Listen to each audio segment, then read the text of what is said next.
Magic Mike Show, where you hear the experts speak. The Magic Mike Show. Tune into the show every week. The Magic Mike Show. You can trust the show is the bomb because it's being brought to you by RacingDudes.com.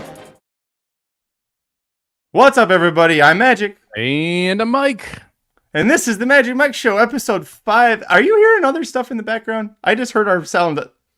No. Something weird is happening. I'm good. How are you doing? You talk for a second. Something weird's happening.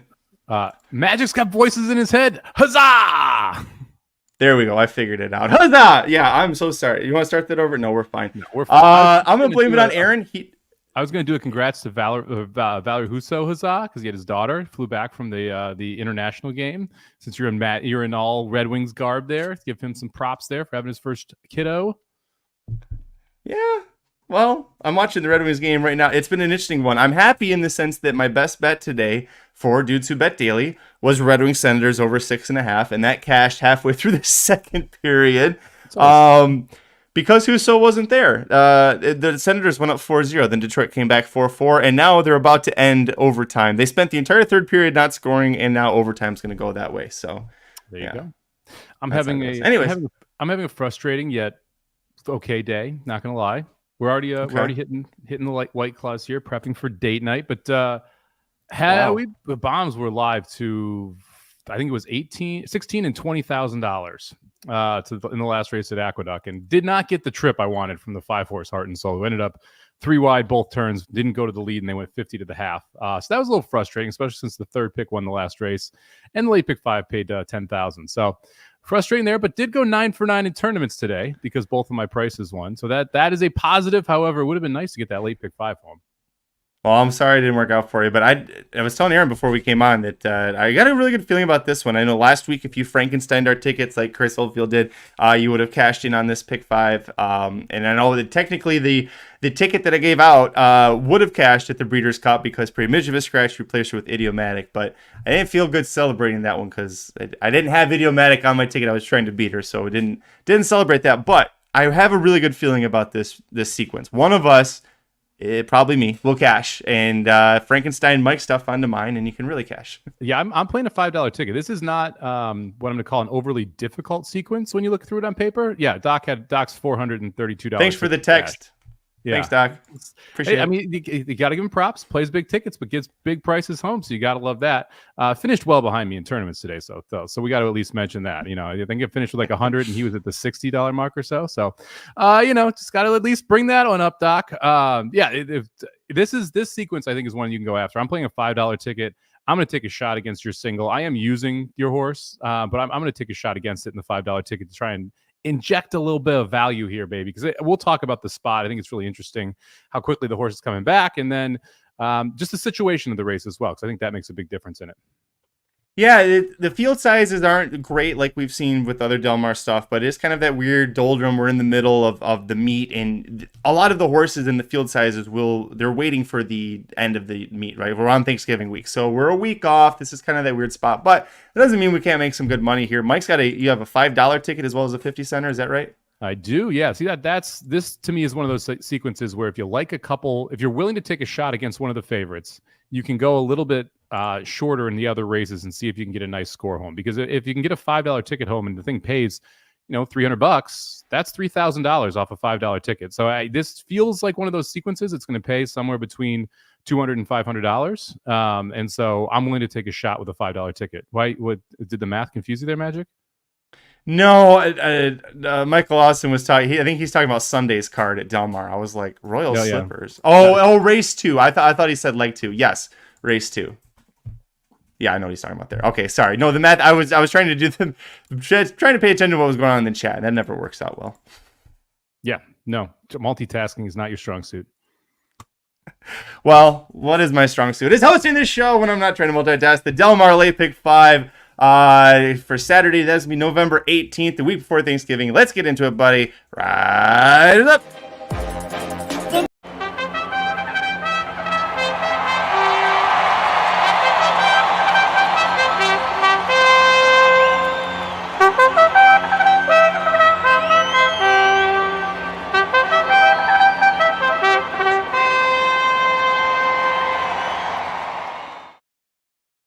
False statement. Doc cannot give it as take it as good as he can give it. That is absolute false flag on the play there. First leg of the Del Mar Late Pick 5, Saturday, November 18th, race 5. Also ends the early pick 5, so you better get it right. We've got 6 3-year-old males routing a mile on the turf in for $50K claiming tags. Where'd you go on top? I'm going to take a little bit of a stab right to start it off here. Give me the 2-horse. Tom and Jazzy on top here. Mike Pipey trains. This one, last time we saw this was at 6.5 furlongs. The horse I thought ran really well. The trip wasn't phenomenal. Still was able to get a pretty decent fourth. We'll talk about Grays. We'll talk about Gypsy Tears. We'll talk about Mesh a little bit later as a couple of those horses show up on the card, turf sprinting later. This horse stretches back out to a mile at Del Mar. If you go back to where this one was claimed by Dylan Donnelly, 3 back, horse ran very well at a mile against Open Company, 35 to 40,000. Got DQ'd that day. Not really a concern because I still liked how the horse ran. And the trip here, I think, just sets up absolutely beautifully for this horse. When you go through it, there's not a ton of speed in this spot. You've got the 3-horse who is definitely going to go forward. The 5 should have some pace as well, but the 2 of them really should set it up for Tom and Jazzy to be able to sit right behind them and get first run on both of them. And I think that's the trip that wins this year for Tom and Jazzy. So I love the pocket trip here that we're projected to get. I like the 6-1 price. I know the connections are high on this horse. It's one of the reasons they put it in for 50 and not going to a lower tier after that last race. So it kind of all fits in here where I like the trip. I think the horse is ready to roll. And I like the fact that we're dropping back into the claiming level. So I'll take the 2 Tom and Jazzy here at 6-1. Yeah, I use this horse as well. There's plenty of back races that fit and say you could do well. You've got low percentage for the jockey trainer combo, but that means with 6-1 here, we'll get every bit of that and maybe even float up a little bit. So I like that. I know Dylan didn't name the horse, but I love the name Tom and Jazzy. It's pretty great using in the breeding there. So we agreed on this one. I went 3 deep and I didn't use anyone else that you did. My top pick's on the rail. That's For a Laugh at 5-2. Horse is going to be running 3rd time off the layoff, 1st time in for a claiming tag. Broke the maiden in the North American debut, which I thought was pretty impressive as a 2-year-old. It was over this course in distance last August of 2022, I should say. Dropping in for the tag, this is the right move. Out of that maiden win, went to the Zuma Beach, wasn't very competitive. The next 2 races in the summer at Del Mar ran okay, but wasn't taking that next step forward that the horse needed to. And I think this is a right spot. That's why you're seeing 5-2 on the horse, but I think this is the right placement for the horse. And Callahan gets Frisu aboard. Frisu seems to be riding more and more confidently as time goes on. So the 1 is my top pick here. Yeah, I looked at the 1 for a while. I didn't want to go. I have the 1 and 3rd in here. I just didn't want to go 3 deep in a 6-horse race. That was really, to me, the differentiator, especially when I am going to use the favorite here on the outside, Kid Azteca, who I know you're leaving off your ticket. Similar to the 1 For a Laugh, this is just a drop here. I mean, we're dropping down from Stakes Company. Last time out was an 80K N2X. Time 2 races before that, both graded stakes. This is a huge drop here for this horse. Fits well at the mile distance. His run okay at the mile distance, hasn't won, but has hit the board twice, and easily facing the weakest field of his career. The last time we were even in the N1X level, back at Santa Anita, this horse won going down the hill really impressively, coming from way off the pace that day. I think you kind of found your friends today with Kid Azteca. Shouldn't be wildly off the pace, but should be able to have some pace to chase here. And, the 2 I feel like is going to get the lead headed into the stretch. I think the most likely horse to run him down is going to be the 6, who should be ahead of the 1 coming when they're on the back stretch. I feel like the 1 is going to be way out the back here. And I want to have the horse that's probably going to have the jump on him. And to me, that's going to be the 2 and the 6. So I'm just going 2-6 here to get through on both the 50-cent ticket, and I'm going to play a $5 ticket here because I do want to take a shot against the favorite later. I'm just going to go 2-6 as well.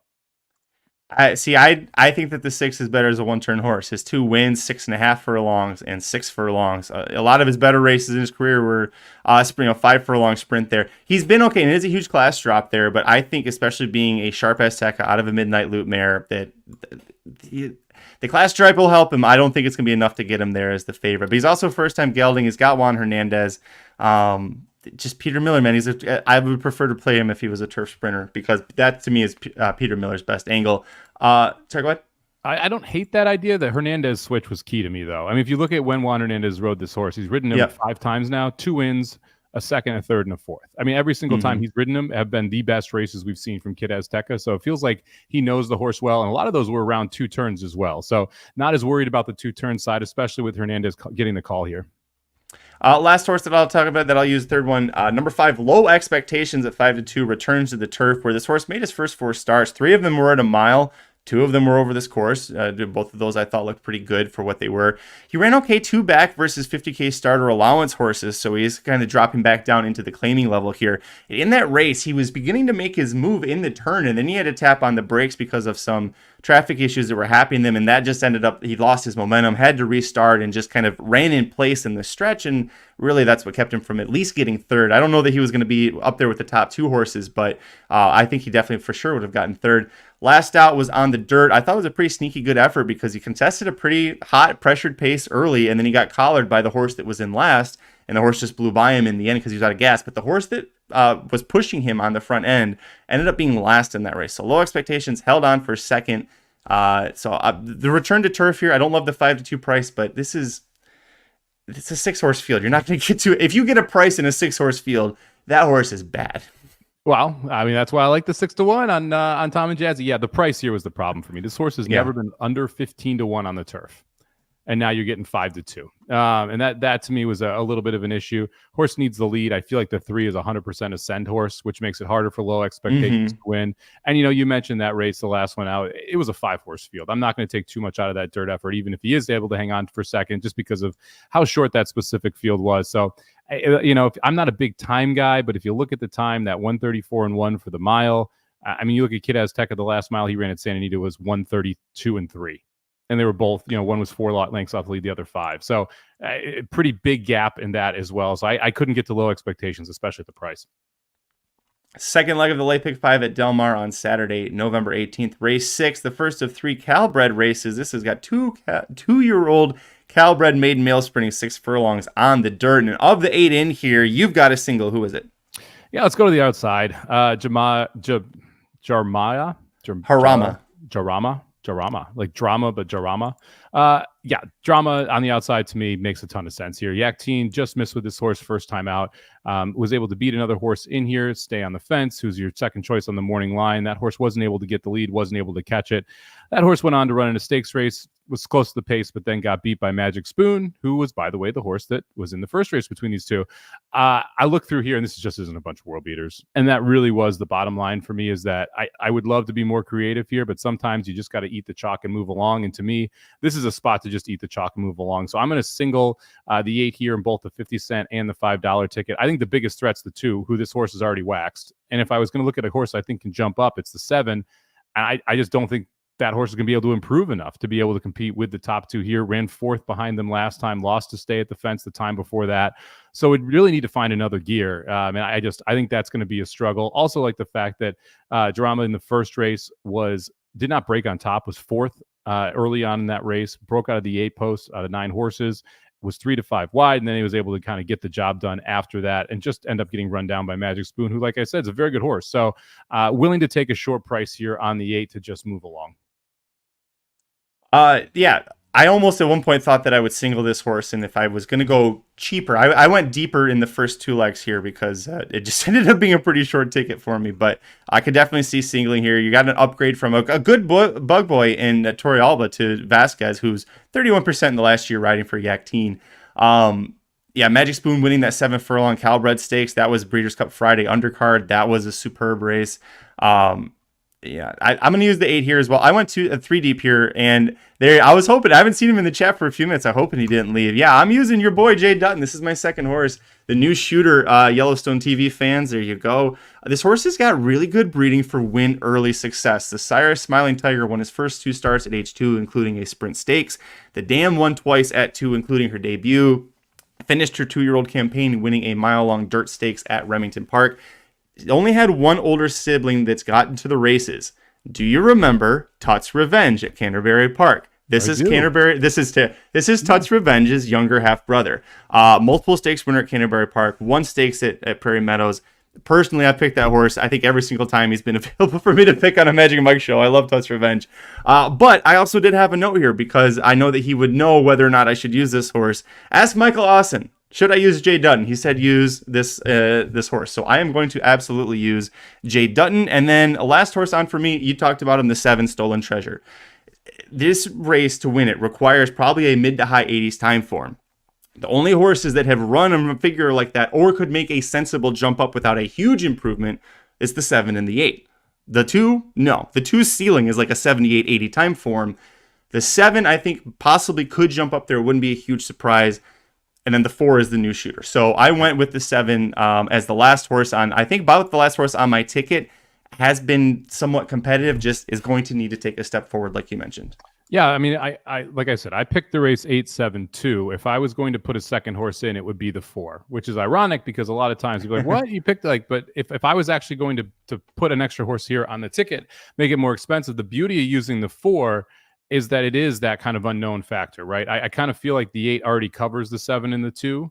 So even though I think that the 7 and the 2 are much more likely to hit the trifecta than the 4 has a much higher win probability than either of them, if that makes sense. Because you're expecting that you kind of know what the ceiling is specifically on the 2, and it's not as high as 8, right? And so you need something to go wrong, bad break, things like that. You don't handicap for that, right? Unless you see a consistent trend. So for me, it's you go with either go with the 4 or the 7 if you're going to use another horse. Did you look at the 3 at all? It was interesting to me that Yakteen has 2 in here with the 8 as the favorite, and the 3 was the other one he put in here. The 3 to me, it's here because kind of where else are you gonna? I mean, they don't want to drop this horse down for a tag yet, but give it a race. I don't know. Yeah, I feel like they're still trying to figure out what to do with this horse. Like, what is he going to be good at? Just don't. Yeah, I don't like what they've done with him yet so far. Interesting to go dirt, then the turf. Now going back to dirt. Dr. No, a pretty good horse that won that first race there, beat that field by 8 lengths. So at least something interesting there. But it's another one where, like, you know, I'm rarely going to use the 2, but I would be more interested in using the 3 or the 4, even though I think the 2 has a higher chance to hit the try there because I'm willing to take a little bit more of a price if I'm going to go deeper here. But dude, I do like the 8 quite a bit in this spot. That's why I'm a single everywhere. And I agree with Save the Clock Tower here. Hit the thumbs up, buddy. If everyone's watching, just pop a thumbs up in there. We got a bunch of people watching, just 1 thumbs up so far. Save the Clock Tower's feeling great. He had a date night in between Blinkers Off and Magic Mike show. So it's good to see that you made it back for this one as well. Third leg of the Del Mar Late Pick 5 on Saturday, November 18th. Race 7 has 9 males, 3 and up, sprinting 5 furlongs on the turf. This is the N1X Cal-bred allowance level. Where'd you go on top? But it got a little more interesting here.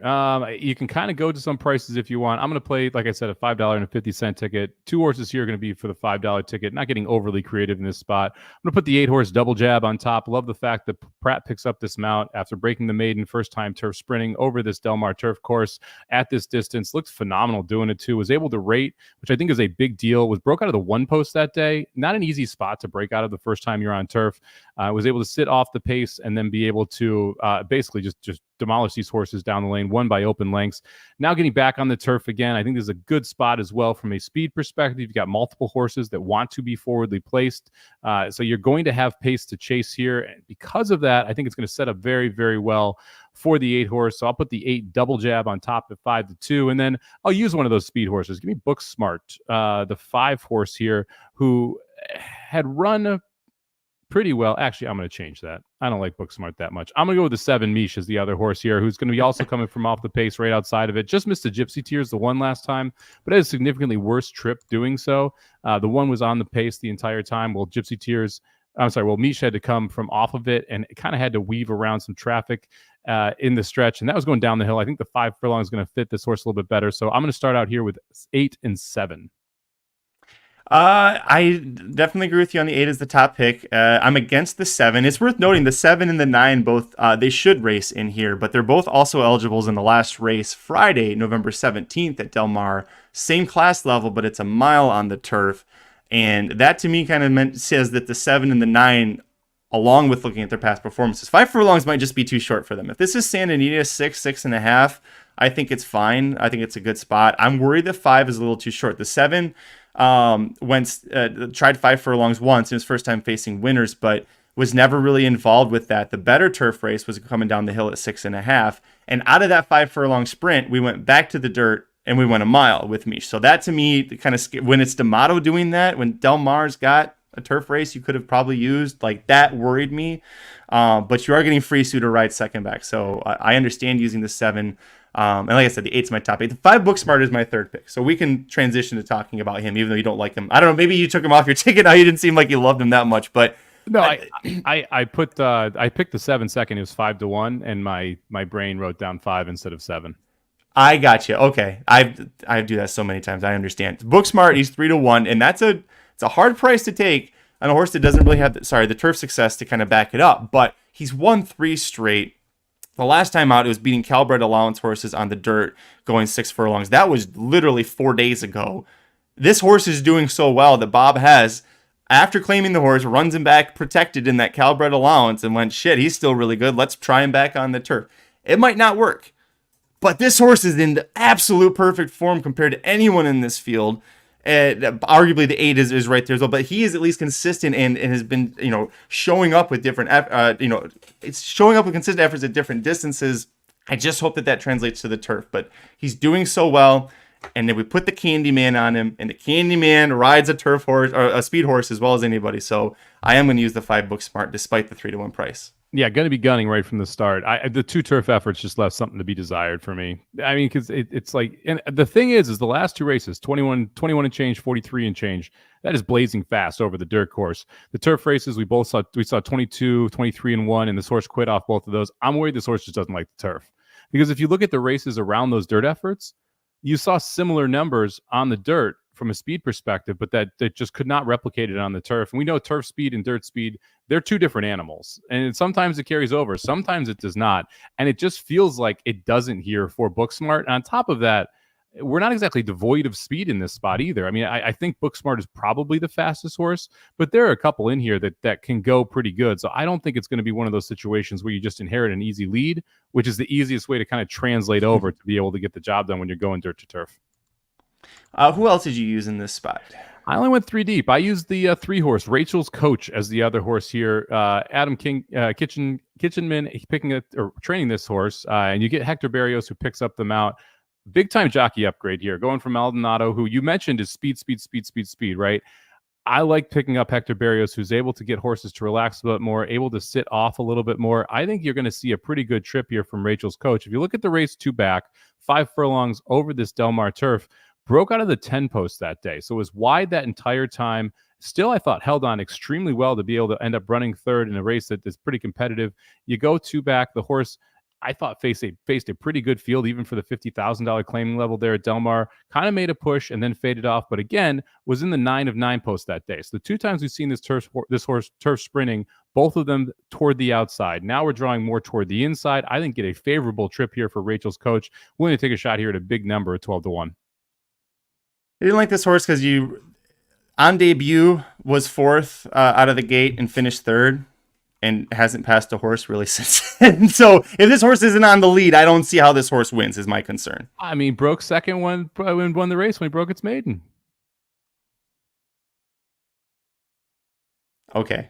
You were a half length off the lead. You were on the lead. The horse just had its head ahead of you at that specific point. No, I mean, you're getting a price and you're getting a good jockey on it. Just for me, I couldn't work out a trip for this. I also don't like horses getting claimed off to Mayo and going to someone like Kitchenman, who's, not going to take a horse and magically improve at 50 points. So just a personal thing. Last 2 for me, I did go for a price on the last 2. Number 2, Gold Council at 15-1. Just the 1 race on here, but did win very impressively, going 6 furlongs in the debut.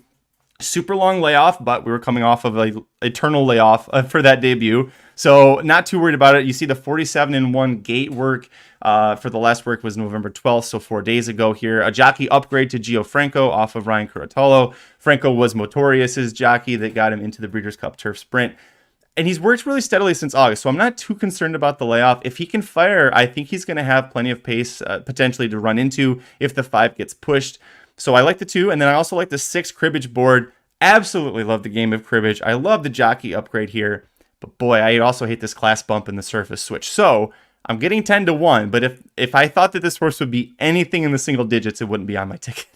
I love me some cribbage too. We should have a cribbage match at some point when we got one of these racing weekends. Oh, that's right, Midwesterners. Yeah, you would know cribbage. Okay, yeah. Can't find anybody who's a good cribbage match here, so it'd be good to have some little cribbage fun. Not a huge fan on the 6. Sorry, there's something going on up front. I thought you froze. No, the 2 Gold Council, definitely interested in the 2. That's one of those where I kind of looked at it a long time, especially the 15-1 price. you should expect a lot better race from Gold Council this time. Adding Lasix, gelded, long time off the layoff, but was impressive winning that first race, being able to come from off the pace. And the layoff, not a biggest concern, because like you said, was able to win off the longest possible layoff for a horse. Looked at the 4 Geezer for a while. I'm not sure if you looked at this one or not. The race 3 back on 5 furlongs when Palmer was the trainer, switched over to Valdez. Now we're back to Palmer.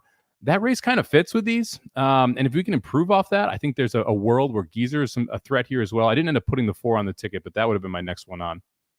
It's the same thing. So Hector Palma's back training. He had gotten a HISA big-ass ban, and then they reviewed it and said, oh, no, never mind, we made a mistake. And so Valdez was his assistant. Valdez took over.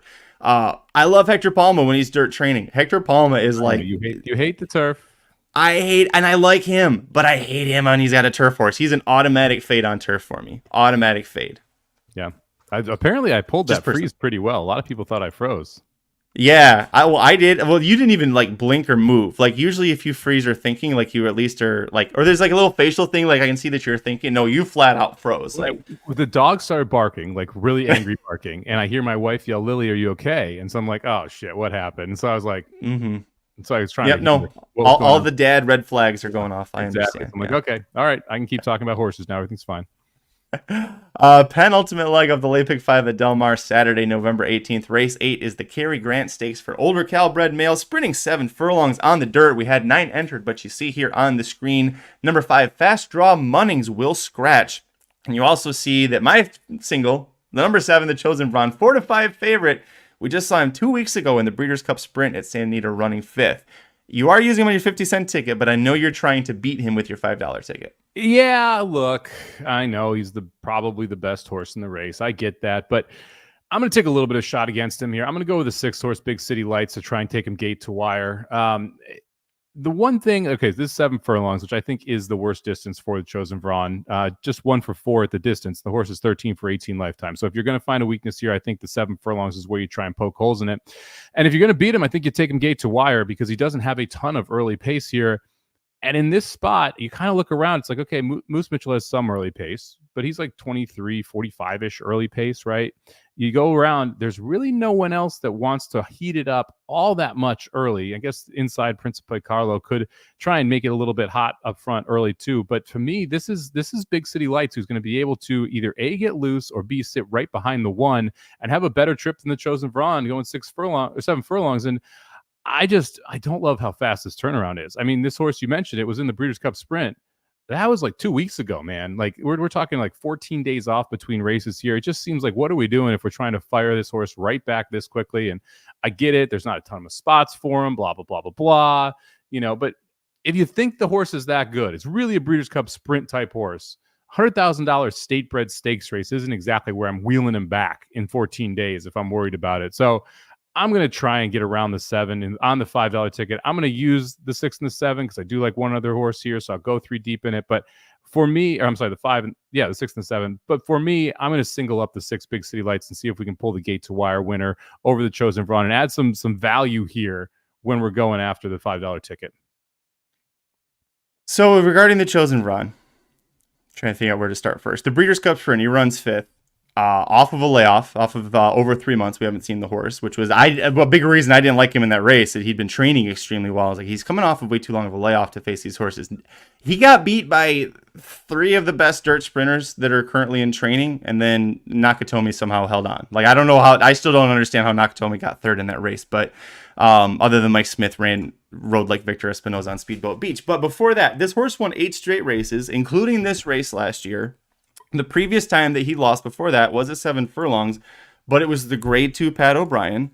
He also was 3rd in the grade 2 San Vicente, first time that he ever faced winners at 7 furlongs. And then he was 7 furlongs in a Cal-bred stakes when he was 3 at Del Mar. But all of that to say is that this horse has just been so unbelievably good.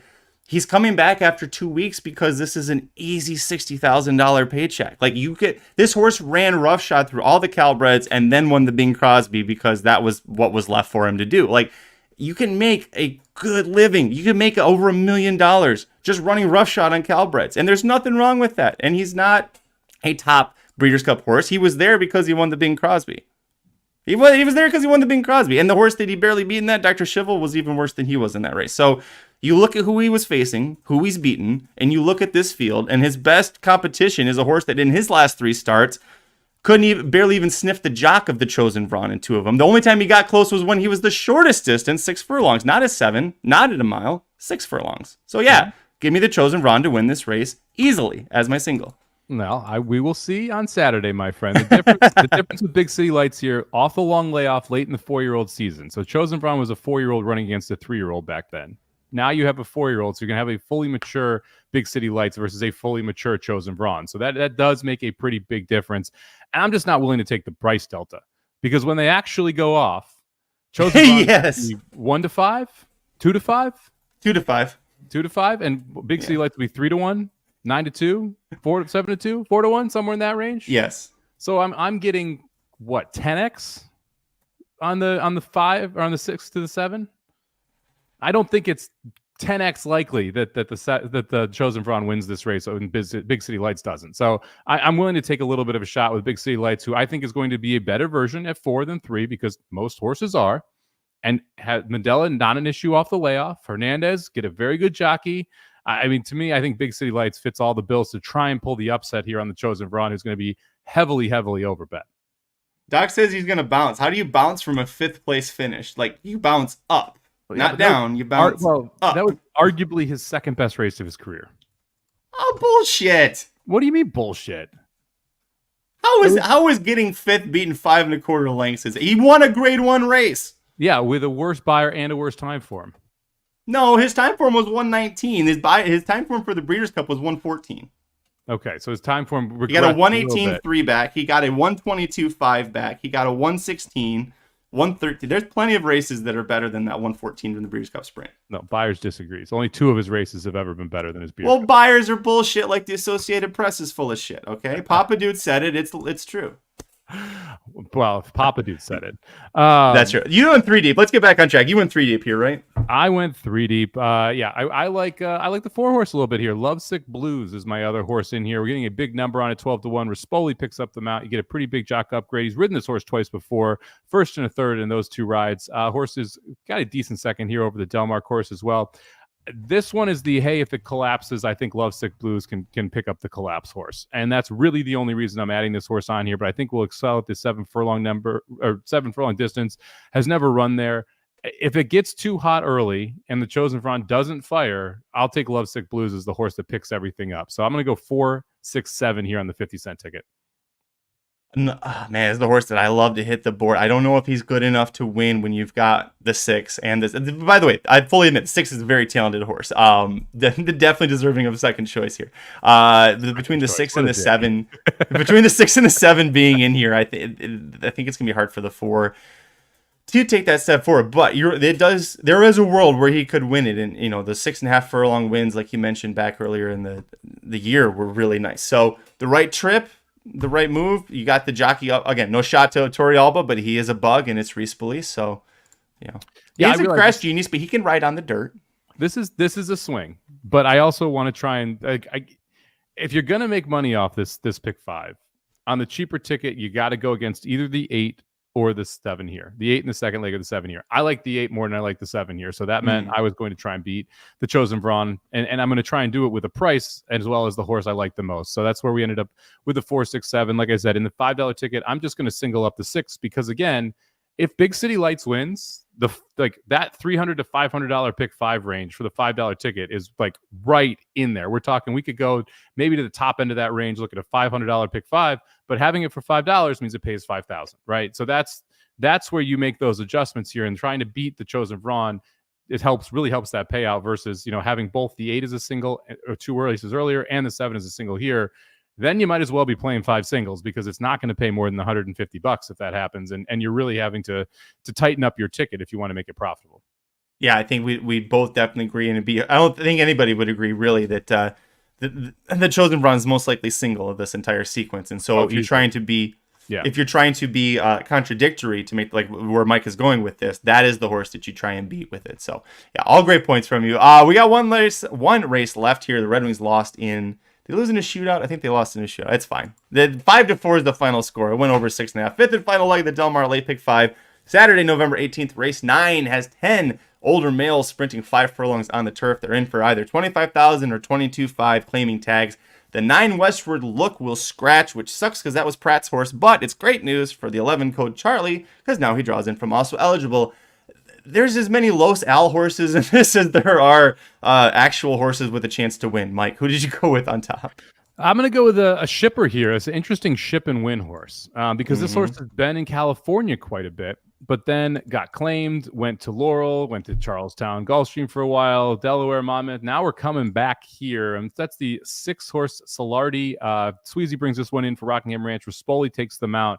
This is a speed demon on the turf course. I love it here at 5 furlongs. I think the flat 5 is the perfect distance. The horse is actually won here at Del Mar turf sprinting. He's 6 for 14 at the distance, so we know loves the distance. 6 for 23 career. So maybe stick here at 5.5 furlongs. I think Solardi gets the lead and doesn't look back. Really that simple. When you go through again the early pace numbers and you look at, okay, how fast is the opening furlong for a lot of these horses? Solardi's is the fastest. Should be able to clear this field. And if that happens, I think the 6 gets awfully tough up front. So I'll put the 6 Solardi on top here at 4-1. Yeah, top pick for me as well. And everything that you mentioned, Kent Sweezy bringing the horse in for the ship and win bonus, aggressively spots the horse in a $25,000 claiming spot. Like, there's a good chance this horse could get claimed out of this spot, and they know that, but they're bringing it in for the purse and for that ship and win bonus.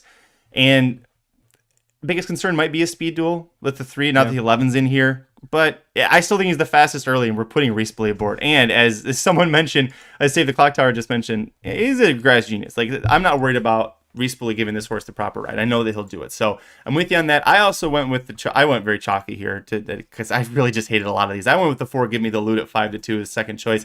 On a 2-race win streak at this level, he has 4 wins, 3 seconds, and 2/3 in 13 starts, sprinting at this distance across all 3 surfaces, which is a big deal. That includes 5 furlong turf stakes win at Golden Gate Fields. He had a good second to Lieutenant Dan here over this course and distance in the grade 3 Green Flash handicap a couple years ago. He's got the tactical speed to sit off if needed. You can look that up for 2 back, but he is going to be forwardly placed. And if a speed duel ensues, I've got myself covered, but he's got to be careful there.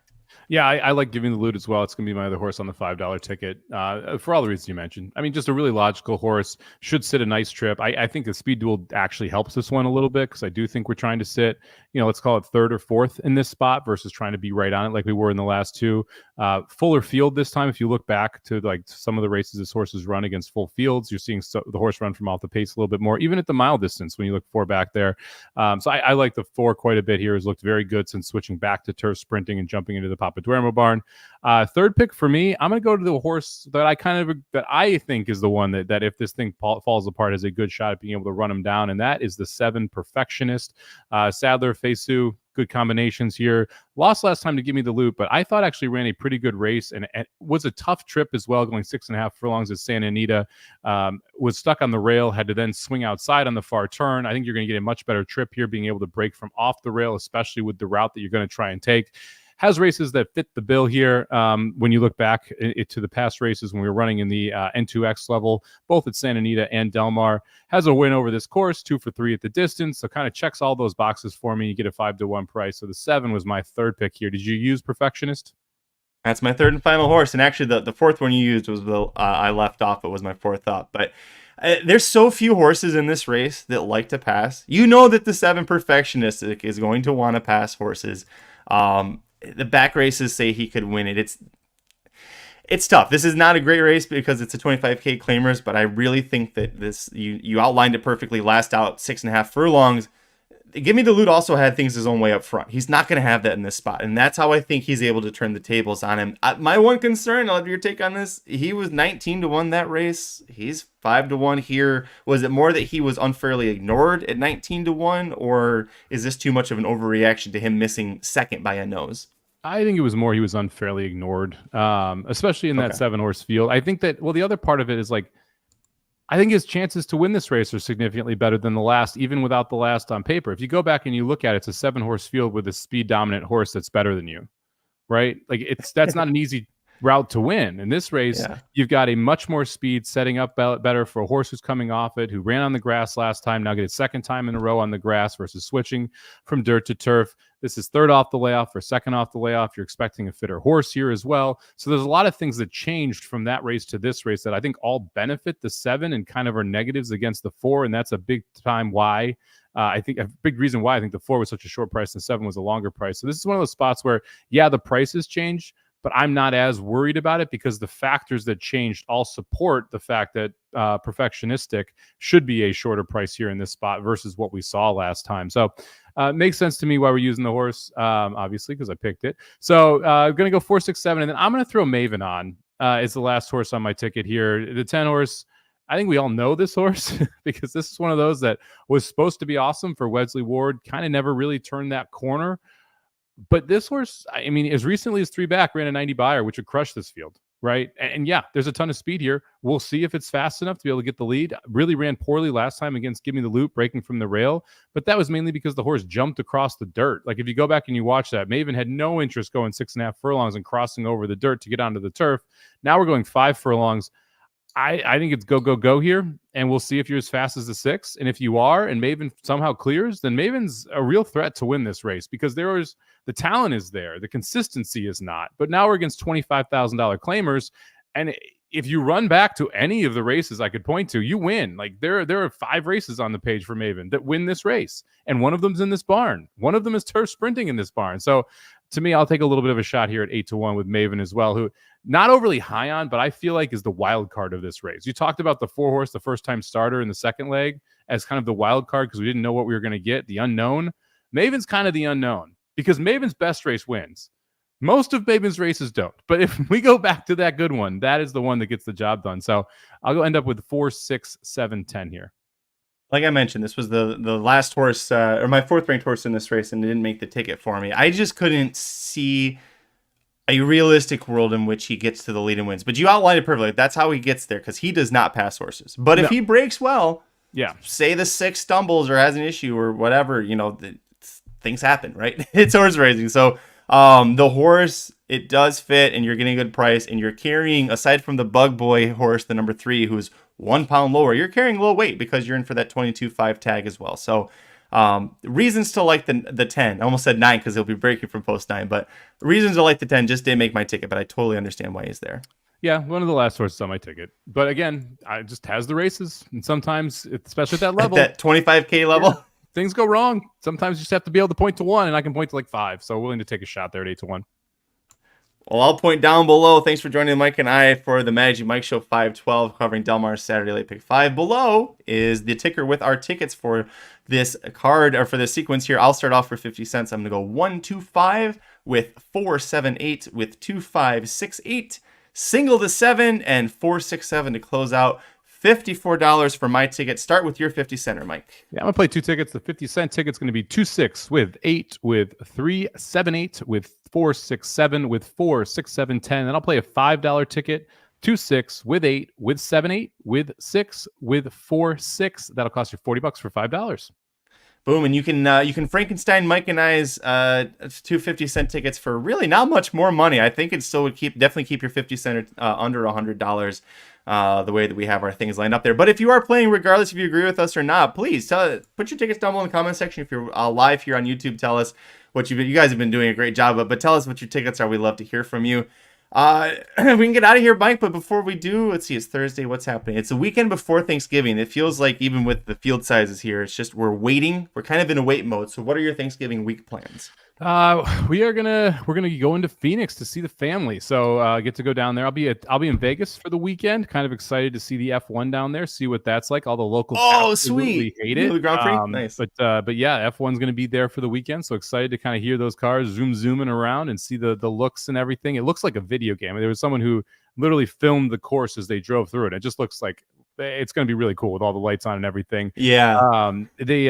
One of our listeners on a flight right now, Nick Seevers, has a box out there, has a hotel room at Caesars overlooking it. So he invited me out. So I may head over there and check it out. That's Saturday night when the actual race happens.